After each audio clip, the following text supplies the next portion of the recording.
Assalamualaikum kawan-kawan.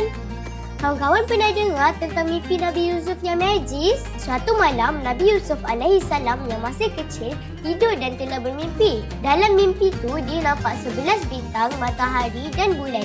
Semua sujud kepadanya. Wah, hebat kan? Bila Nabi Yusuf ceritakan mimpi tu kepada ayahnya, Nabi Yaqub, ayahnya terkejut.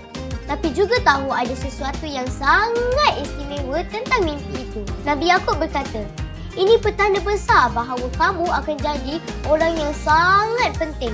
Dan ia merupakan petunjuk dari Allah, Yusuf. 11 bintang itu menunjukkan 11 adik-beradikmu.